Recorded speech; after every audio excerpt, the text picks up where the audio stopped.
Bom, hoje nós daremos continuidade ao livro que nós estamos usando como base de algumas das nossas reuniões aqui dos jovens, que é o livro Cristianismo Simplificado, do Dr. Augustus Nicodemos, né? E hoje o tema que nós vamos tratar aqui é a santificação. Mais precisamente, o tema no livro, ele está descrito da seguinte forma: santificação é um ato de Deus ou devemos buscá-la? Isso é algo que muitas das vezes nós temos uma certa dúvida, por entender que Deus e somente Deus é santo, e entender que Ele é soberano sobre tudo e sobre todas as coisas. Muitas das vezes nós acabamos entrando em conflito, né? Se a santificação será causada em nós exclusivamente por Deus ou exclusivamente através dos nossos atos, da nossa busca, né? E o livro, ele começa dizendo o seguinte, como tradicionalmente nós fazemos. Eu vou ler aqui um primeiro trecho do livro para a gente dar início aqui ao assunto.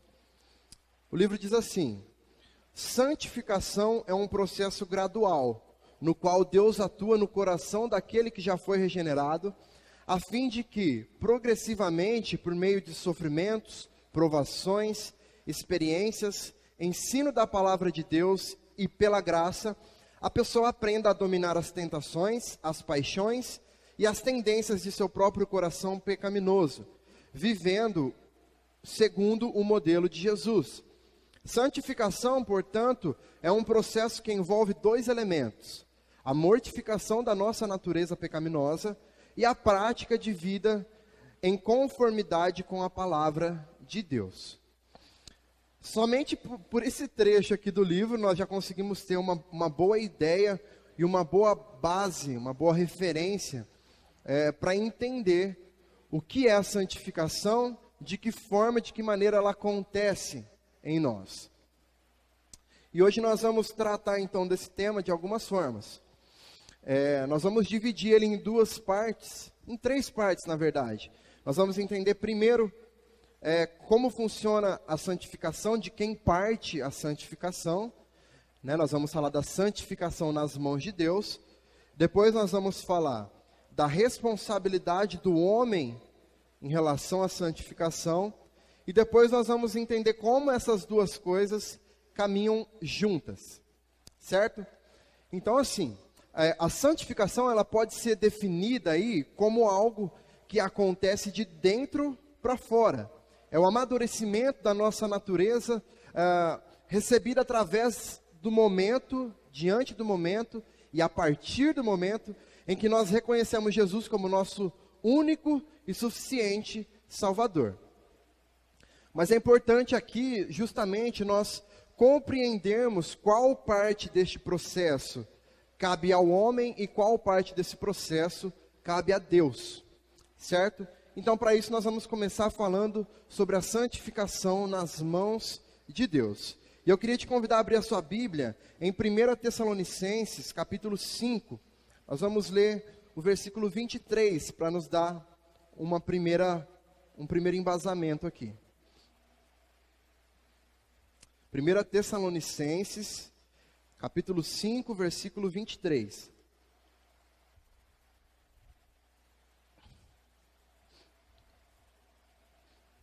Diz assim o texto: que o próprio Deus da paz o santifique inteiramente, que todo o espírito, alma e corpo de vocês seja conservado irrepreensível na vinda do nosso Senhor Jesus Cristo. Olha só, nós entendemos aqui através desse versículo, desse primeiro versículo que nós estamos lendo, que o próprio Deus é quem nos santifica.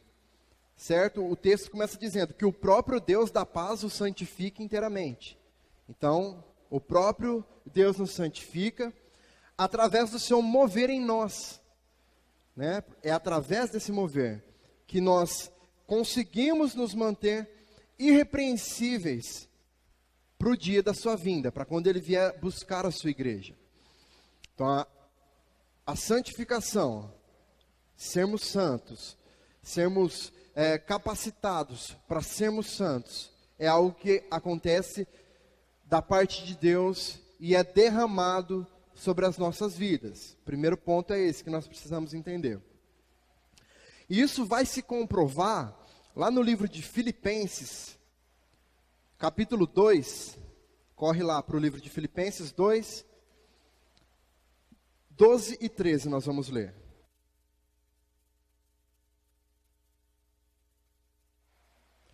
Filipenses 2, 12 e 13, diz assim: assim, meus amados, como sempre vocês obedeceram, não apenas em minha presença, porém, muito mais agora na minha ausência, ponham em ação a salvação de vocês com temor e tremor.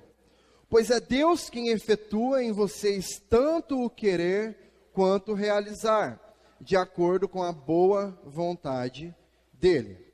Olha só o que nós entendemos aqui nesse texto de Filipenses, que através da própria vontade de Deus, que é boa, perfeita e agradável, como nós aprendemos em Romanos 12, 2, nós somos movidos através do seu Espírito e persuadido por Ele, para que tanto o querer, o que significa o querer? É a nossa vontade.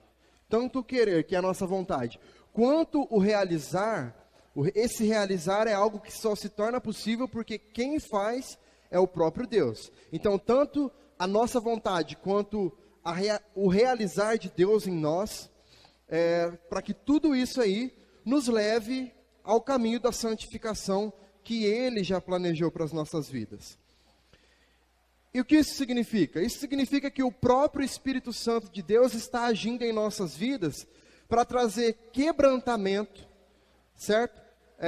Diante das situações da vida, diante das provações, diante das tentações, nos fazendo entender que nós somos totalmente dependentes dele. E também ele nos reveste em força e em sabedoria, para que nós possamos superar as tentações e as paixões da vida, da nossa própria carne. Então, tanto o querer da nossa parte, por buscarmos algo, quanto o realizar, partem de Deus. É isso que nós entendemos aqui. Deus, ele age de maneira a nos persuadir, a nos influenciar, para que nós possamos agir segundo a sua própria vontade. E uma prova clara que eu gostaria de trazer, que nós costumamos citar bastante, para entender que a santificação vem e está exclusivamente em Deus, está lá em Gálatas 5. É um texto bem conhecido de todos nós, Gálatas 5. Eu vou ler a partir do versículo 19. Nós vamos ler o 19, o 20 e o 21, para a gente entender que existe um contraste entre aquilo que vem de Deus, que vem do Espírito, e aquilo que vem de nós. Olha o que diz o versículo 19, de Gálatas 5. Ora, as obras da carne são manifestas: imoralidade sexual, impureza e libertinagem, idolatria e feitiçaria, ódio, discórdia, ciúmes, ira, egoísmo, dissensões, facções e inveja, embriaguez, orgias e coisas semelhantes. Eu os advirto, como antes já os adverti, que os que praticam essas coisas não herdarão o reino de Deus. Pois bem, nesses 3 versículos aqui, que são apresentados a nós, são apresentados justamente os frutos da nossa própria natureza. Ok? A nossa natureza, aquilo que nós temos para oferecer, ela transborda dessas coisas, de coisas pecaminosas, do pecado. O versículo 19, ele começa dizendo que todas essas coisas são as obras da carne. As obras da carne, elas estão em nós, certo? Exclusivamente em nós. E por obras da carne, nós entendemos que são as situações e as características que saem de nós, que são parte de quem nós somos. E são desejos e situações que sempre estarão manifestos em nossos comportamentos, principalmente quando nós ainda não temos o Espírito Santo de Deus habitando em nós. E depois do apóstolo Paulo apresentar aí as obras da carne, ele vai fazer um contraste, mostrando as características que vêm do Espírito. E nós vamos entender que são os versículos mais conhecidos de Gálatas 5, né? Que vai falar sobre o fruto do Espírito. E o versículo 22 nos diz o seguinte: mas o fruto do Espírito é amor, alegria, paz, paciência, amabilidade, bondade, fidelidade, mansidão e domínio próprio. Contra essas coisas não há lei. Os que pertencem a Cristo Jesus crucificaram a carne com as suas paixões e seus desejos. Se vivemos pelo Espírito, andemos também pelo Espírito.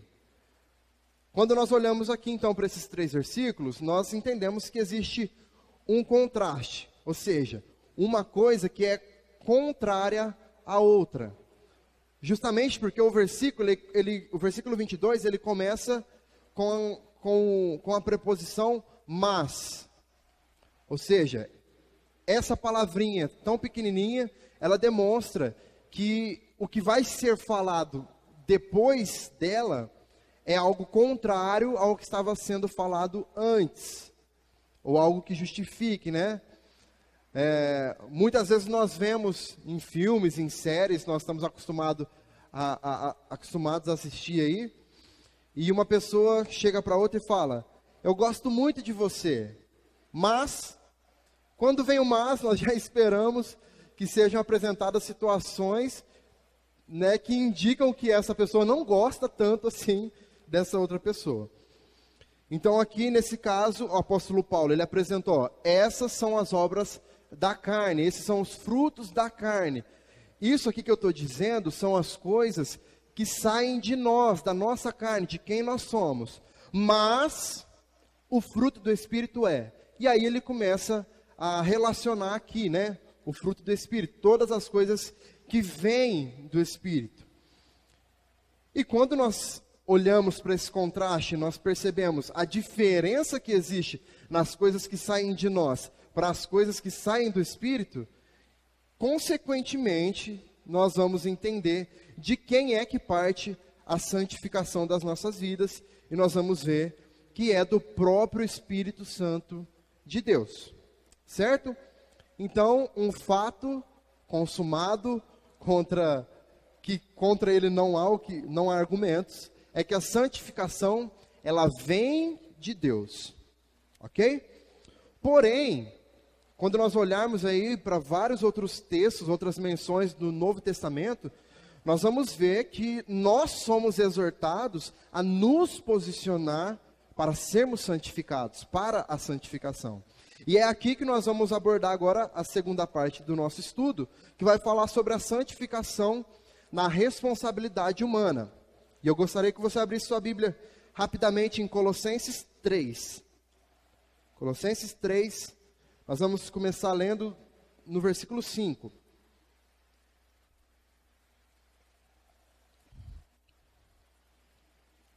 Colossenses 3, 5.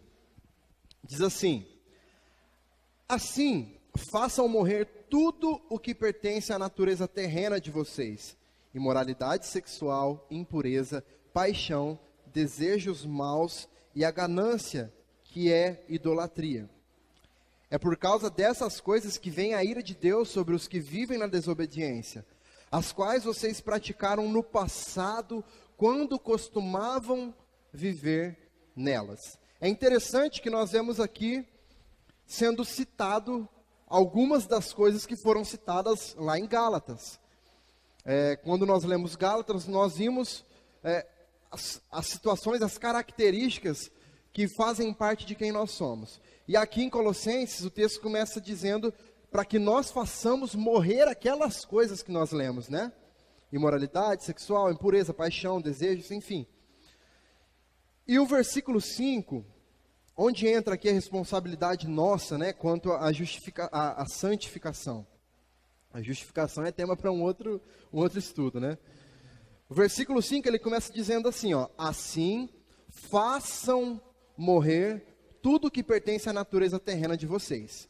Então aqui, claramente, o apóstolo Paulo, ele tá nos mostrando que nós precisamos agir. A palavra façam demonstra que nós precisamos fazer algo. Significa que nós não podemos sentar, olhar para o céu e esperar que nós sejamos santificados. Assim, façam morrer.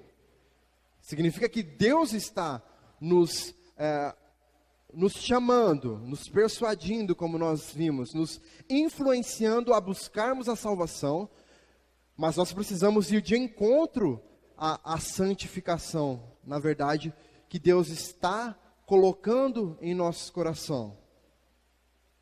Então nós precisamos nos posicionar, nós precisamos tomar a decisão de deixar a nossa natureza pecaminosa e deixar as práticas, deixar de viver na prática que nós vivíamos anteriormente, no passado, quando nós costumávamos viver uma vida de pecado. E ele continua no verso 8 dizendo: mas agora abandonem todas estas coisas: ira, indignação, maldade, maledicência e linguagem indecente no falar. Não mintam uns aos outros, visto que vocês já se despiram do velho homem com suas práticas, e se revestiram do novo, o qual está sendo renovado em conhecimento à imagem do seu Criador. Nessa nova vida, já não há diferença entre grego e judeu, circunciso e incircunciso, bárbaro e cita, escravo e livre, mas Cristo é tudo e está em todos. Mais uma vez aqui, no versículo 8, Paulo ele usa uma expressão que demonstra aí, que nos traz a ideia de que nós precisamos agir. Ele diz: mas agora abandonem todas essas coisas. Ele usa um verbo, né, que foi usado aqui em um tempo ali que nos incentiva a fazer algo, que nos impulsiona, que nos motiva a fazer algo. Ele diz: mas agora abandonem. É algo muito direto, muito claro, muito incisivo, né? Abandonem todas essas coisas. Então nós somos exortados a termos justamente um posicionamento que seja minimamente coerente diante da nova vida que nós professamos ter. Afinal, nós estávamos perdidos em meio aos nossos pecados e nós fomos achados por Cristo.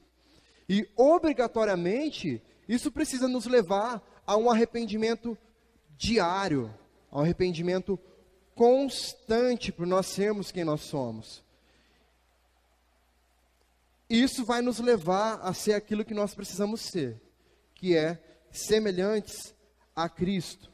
E é interessante isso, algo que nós precisamos entender aqui, que é o seguinte: nós acabamos de dizer que nós precisamos constantemente, diariamente, nos arrependermos.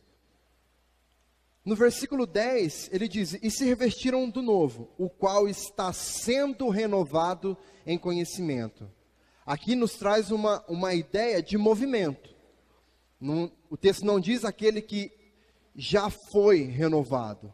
O texto diz aquele que está sendo renovado. Ou seja, isso nos traz o entendimento de que santificação é um processo, certo? É processual, é algo que dia após dia nós precisaremos correr, fugir de todas aquelas coisas que foram citadas aqui anteriormente, do fruto da nossa própria carne. Nós vamos precisar agir em direção contrária àquilo que nós temos para oferecer e buscar urgentemente aquilo que o Espírito Santo de Deus tem a nos oferecer. É uma situação diária. Todos os dias nós precisamos nos lembrar e estarmos dispostos a buscar a face do Senhor. Não pense que a partir do momento em que nós somos encontrados por Cristo, e Ele passa a habitar em nós, não pense que isso já muda tudo que nós somos. A conversão é algo instantâneo. Nós reconhecemos Jesus como o nosso único e suficiente Salvador, o único que pode nos salvar, que pode nos resgatar do nosso pecado. Isso é um entendimento claro e que acontece de forma rápida, no mesmo instante, é instantâneo. Porém, a santificação é processual. Não dá para nós acharmos que, a partir do momento em que Jesus nos encontrou, que nós somos resgatados ali por Ele, que nós já nos tornamos automaticamente santos. A santificação, ela é processual, ela é um processo. E enquanto nós estivermos aqui caminhando nesta vida, nós passaremos pela santificação. Nós teremos altos, nós teremos baixos, nós subiremos de novo, cairemos novamente, mas sempre buscando e mirando em um alvo que é Cristo. E esse processo de santificação, ele será finalizado e encerrado no dia em que Cristo vier nos buscar. Nós teremos os nossos corpos glorificados e estaremos junto com Ele no céu. E aí talvez você possa estar se perguntando nesse momento, mas como que nós podemos então encontrar aqui, né, um elo de ligação entre a soberania de Deus quanto à santificação, sabendo que é Ele quem traz, é Ele quem faz, é Ele quem nos faz sentir e buscar por isso, e relacionar isso com a nossa responsabilidade, com nós indo em direção, com nós agindo e fazendo e tomando decisões que nos levem a sermos santificados. Como que nós podemos ver que duas coisas aparentemente opostas se encontram? E a resposta é justamente que nós não podemos negar nem uma coisa, nem outra. Na verdade, nós precisamos olhar para as duas situações como duas faces de uma mesma moeda. A santificação, ela vem de Deus e ela está somente em Deus. Porém, através da sua graça, e de forma misteriosa que nós não conseguimos entender, Ele mesmo nos envolve de uma maneira inacreditável, de uma maneira sobrenatural, de uma maneira que nós, de forma voluntária e espontânea, decidimos renunciar ao pecado e seguirmos a Cristo. Isso é algo, irmãos, que a nossa mente, o nosso intelecto, a nossa inteligência, por nós mesmos, nós não somos capazes de entender. Porém, existe uma combinação totalmente perfeita e harmoniosa entre a soberania de Deus e a responsabilidade humana. Isso acontece, por exemplo, quando nós decidimos, por livre e espontânea vontade, pela nossa própria decisão, orarmos ao Senhor, por exemplo. Nós fazemos isso constantemente, nós decidimos orar a Ele. Mas, quando nós terminamos de fazer a nossa oração, nós nos levantamos, nós olhamos para trás e nós percebemos que, se não fosse pela graça de Deus, pela bondade e misericórdia de Deus, sequer sentiríamos vontade de orar. E é dessa forma que Deus age no sobrenatural para nos resgatar do pecado. Ele nos influencia, Ele derrama a sua graça, a sua bondade, o seu amor, de maneira tão grande sobre nós, que se torna irresistível para nós tomarmos decisões diferentes e que nos levem para lugares diferentes que não sejam para os pés de Jesus. E isso é um ato de bondade sem tamanho e sem igual da parte de Deus, justamente porque nós, como bem sabemos, não merecíamos absolutamente nada disso. Porém, Ele, com a sua graça, nos alcançou. E nós encerramos esse estudo com as palavras do apóstolo Pedro, em 1 Pedro, capítulo 1, nos versículos 15 e 16, que diz o seguinte: agora, porém, sejam santos em tudo o que fizerem, como é santo aquele que os chamou. Pois as Escrituras dizem: sejam santos, porque eu sou santo. Neste versículo aqui já está a ação de Deus das duas formas. Sejam santos em tudo o que fizerem, como é santo aquele que os chamou. Ele é santo. Ele sempre foi, ele sempre será santo. E foi Ele quem nos chamou. E quando Ele nos chama, Ele nos capacita a sermos quem nós devemos e precisamos ser. Porém, o versículo diz: sejam santos. E isso expressa a nossa responsabilidade também. Da mesma maneira como Deus derrama sobre nós do seu amor, da sua graça, de maneira irresistível, e nos faz entender que nós precisamos buscar a sua santificação, sermos santos. Sejam santos, porque eu sou santo. A palavra santo, ela significa separado. Ela significa separado. Ou seja, se Deus nos chamou a sermos santos, é porque Ele nos separou para essa obra. Ele nos separou, Ele nos escolheu para que nós pudéssemos alcançar e chegarmos neste lugar santo, que está reservado para nós, para um momento único e inigualável para as nossas vidas. Amém? Feche seus olhos, vamos orar. Senhor, nós te louvamos, Pai, nós bendizemos o seu nome, porque o Senhor é bom, e o seu amor e a sua misericórdia duram para sempre. Nós te louvamos, Pai, porque um dia o Senhor nos escolheu e nos separou para vivermos debaixo da sua graça, debaixo da sua bondade, tendo o privilégio de experimentarmos, Deus, a sua manifestação através da sua criação e através da tua palavra. Nós te louvamos, Pai, porque através da sua palavra nós entendemos aquilo que o Senhor está fazendo por nós e através de nós.